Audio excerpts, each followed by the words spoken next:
mwambie mwenzako zawadi zilizobeba mauti. Kama kuna mambo ya kuwa nayo makini kwenye dunia, sio kwamba tunapenda kufundisha haya. Tunafundisha kwa sababu dunia ndivyo ilivyo. Usipowaambia watu ukweli, hao watu watakuwa wanaangalia wewe, kwa sababu kama tulionayo leo, mtu anaweza akakuonyesha na kupenda akakuletea kitenge. Siku utakayoona kitenge, ndio ugonjwa wa kansa utashinda kupitia kitenge. Waniaje utajua mwenyewe. Bwana sifa. Bwana Yesu asifiwe. Na ndio maana anayekupa zawadi, mambo machache ya kuzingatia.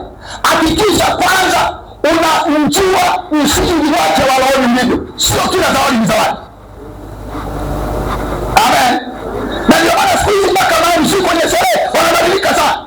Akisema ulinda zawadi, utasikia afumbatiwe bibi harusi. Uongo wewe.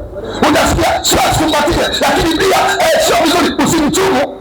Sio kila busu unaopewa kwa unaamini busu. Mengine lile busu linakusindikiza kaburini. Na ndio maana miaka hii tulionayo maarusi wengi wanaofunga ndoa za gharama hawamalizani miezi 6 wanaisha.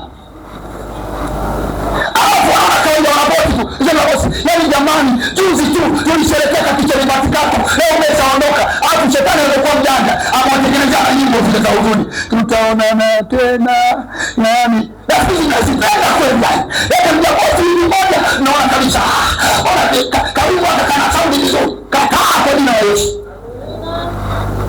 Kuna mtu naongea naye. Bwana Yesu apewe sifa. Sema zawadi. Sema tena zawadi. Na ndio maana wakati mwingine anakuja mtu kabisa kwenye harusi yake. Siku unaolewa anakuletea zawadi. Akikuletea zawadi, yani ile zawadi ukienda nayo tu nyumbani ndio chanzo cha mafarakano ya familia. Kila siku ukifunga kile kitenge chako, mumeo anakuona kama pepo. Ukikitoa tu, anaona malkia wangu atakuja wapi tena. Mambo ya roho ni ajabu sana. Na hata unafikiri kawaida, sio kawaida. Kuna siri. Kuna watu wanafukuzwa kazi baada ya zawadi za harusi walizopewa.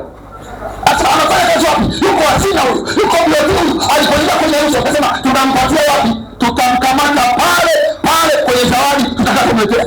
Zawadi kama ile kwako inaenda kwa wadanga, inasomowa, inapigwa manuizo ya kutosha, inapigwa madudu ya ajabu. Ungipewa ukipokea baada ya mwezi mmoja unashangaa, yani baada ya ndoa barua ya uatishaji wa kazi ikatokea, kuanzia leo kazi basi.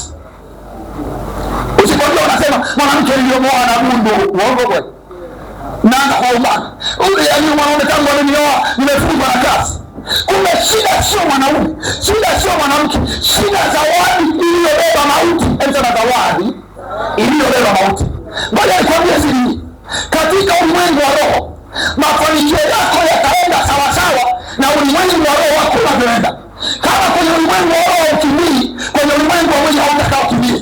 Mafanikio yako yatatumia kipimo cha thermometer ya kiroho. Bila ambavyo roho unakimbia kwa mafanikio, bila ambavyo mafanikio yako yatakuja kuakisi ulimwengu wa mwili, utaona mafanikio. Bwana Yesu apewe sifa.